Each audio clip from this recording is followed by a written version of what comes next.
everybody, it's Emily from ARG Schooling, and today I'm going to be doing a review of Feed by M.T. Anderson.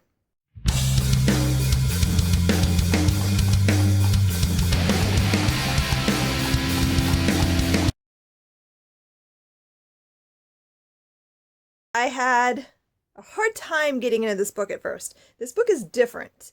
It has a lot of really bizarre slang. It takes place in the future. It's a dystopian world, and it takes place in this world where, like, it's so far into the future. It took me so long to figure out the world that it took me a little bit to get into the story. I felt like I needed another chapter or two explaining the world, because they really don't give you a lot of explanation. He kind of just drops you in the middle of it, which normally I like, but because of all the weird slang, it was really hard for me to figure out what was going on at first. But by the end of the book, the slang just makes sense, and I understood what was happening and why. So what is this book about? This book is about Titus, who lives in the far distant future, I hope. Maybe not. But he lives in this future America where people have a feed implanted into their brain.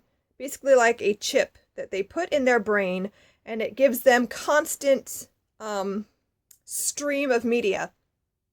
It's always there. It reads their mind and helps them to understand, and it like sends them messages for products that they want. Basically, it's like capitalism out of hand.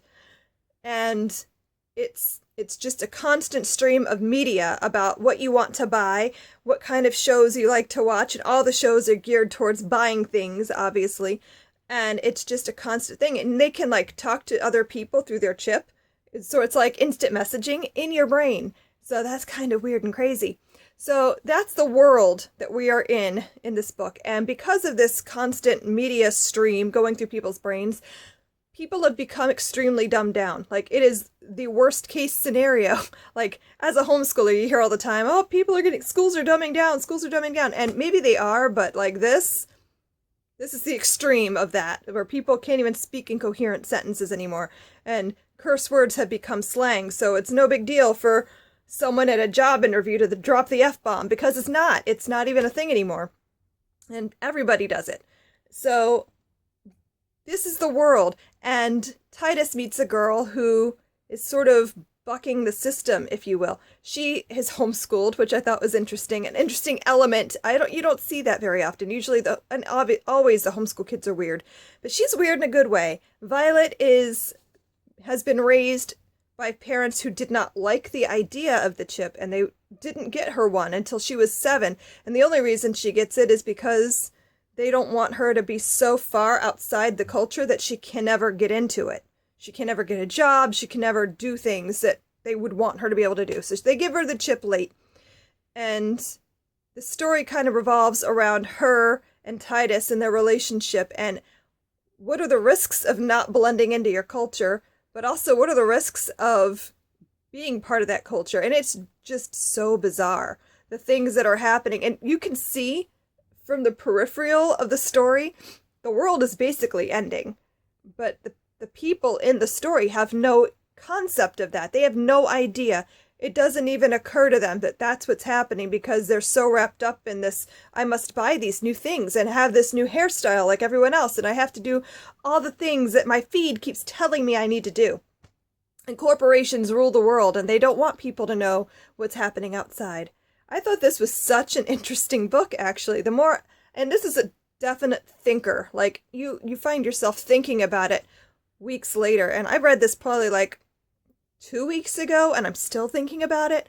So that should say something. So I really enjoyed this book. I didn't love it when I started it. Like I said, it took me a little bit to get into it because of the slang and the weird world building that was happening. But by the end, it was just, I'm so glad I read it. And it scared me a little bit, because this is a future that I could see this happening.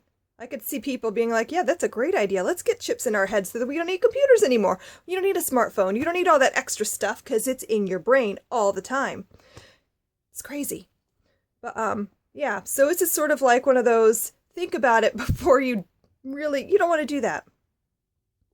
This is a warning, I think, almost. So I think that this is a must read. I gave it to my daughter. You can see she just started it. But yeah, I think this is a great book to hand to your teenagers. I would not give it to a child younger than 13 or 14 because there is a lot of bad language in it. Like I said, the cursing is just, it's there, but it's not even cursing anymore in the story because they don't even think of it that way. It's just words that everybody says. And you can see like a lot of the language that is used in this book, it sounds so weird and choppy because that's how people talk when they don't have to talk anymore.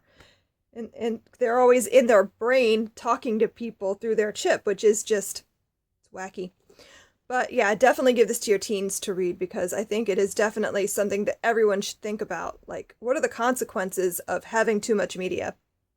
I almost think we're kind of seeing that now with Facebook and social media and all of that, and it's all in your face all the time.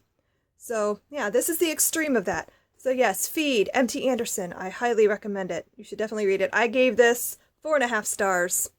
It's a really good book. Thanks for watching. I hope you enjoyed this video. Please like, share, and subscribe, and I'll see you next time. Happy reading. Bye.